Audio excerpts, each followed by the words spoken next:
આ તો ઊન માં લાલ્યો. સાવનની સળીઓ ભેગી હોય ને તો કચરો કાઢે, પણ છૂટી પડી જાય તો ખુદ કચરો બની જાય. દ્રાક્ષનો ઝુમખો 10 રૂપિયા કિલો 100 રૂપિયા કિલો વેચાય, પણ છૂટી પડી ગયેલી દ્રાક્ષ કોઈ 10 રૂપિયા કિલો લે નહીં.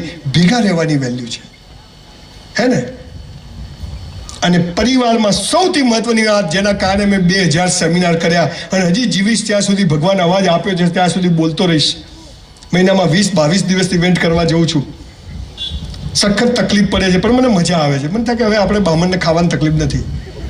મર્સિડીઝમાં પેટ્રોલ પુરાઈ જાય છે, લોકો જ્યાં જો ત્યાં ખવડાવી દે છે. આ ભાઈએ કીધું છે ખવડાવવાના છો ને? હા, ક્યાં ગયા ભાઈ? એટલે હંતાઈ ગયા, બ્રાહ્મણ જશે ગયા ભાઈ. આ ઊભા થઈ ગયા હો ભાઈ. સોની બંધુઓ છે સારા હો. એ ભાઈ આયોજકો માટે એક જોરદાર તાળીઓ પાડો. આ છોકરાઓએ બહુ મહેનત કરી છે. આટલો મોટો પ્રોગ્રામ કરવો કે નાની વાત નથી. મેં તો કીધું સાલું પેટલાદમાં જો વાઈફને બી ના લાવ્યો, બોલો. સાલું કોઈ હોય જ નહીં, પાછા આવવું પડે તો. જેના માટે મેં 2000 સેમિનાર કર્યા. સુખી થવું છે, પ્રગતિ કરવી છે, ધારો ત્યાં ઈશ્વરે મોકલે ત્યાં પહોંચવું છે, તો ત્રીજો નિયમ શું છે ખબર છે?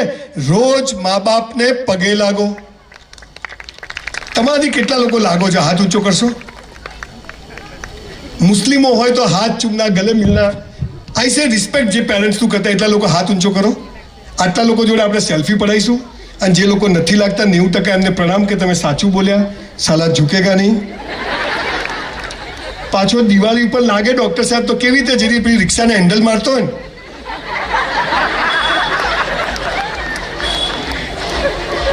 સાહેબ, ભગવાન કદી જમીન પર આવ્યો નથી, આવવાનો નથી, એની તાકાત નથી, એટલે એને મા બાપનું સર્જન કર્યું. અને મા બાપથી આપણને પેદા કર્યા હતા. આપણો ભગવાન કોણ? ઘરમાં જીવતા ભગવાનને છોડી અને પથ્થરોમાં શોધશો ને તંબુરો નહીં મળે બોસ. આ દુનિયામાં માત્ર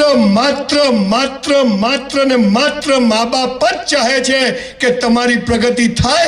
બાકી કોઈ ચાહતું નથી કે તમારી પ્રગતિ થાય. બધી ડફોળ બનાવવાની વાતો. Only your parents. પૈસા તો હાલતા નહીં. પગે કેમ ના લાગે? પૈસા નહીં આપતા. સાહેબ, સવારે 5:30 વાગે દોડવા જવું ને, એટલે પહેલા મારી બાના રૂમમાં જવું. મારી બા સૂતી હોય, જાગી ગઈ પણ સૂતી હોય તો એને પગે લાગવું. પછી દિવસ શરૂ થાય. અત્યારે રાત્રે 12 વાગે પહોંચીશ, પહેલા એના રૂમમાં જઈશ, પગે લાગીશ. 25 વર્ષથી મંદિરમાં નથી જતો. આપણે તારું કંઈ કામ જ નથી બોસ. કોઈના બાપથી ડરતો નથી, એટલો પાવર મારી અંદર હોય છે.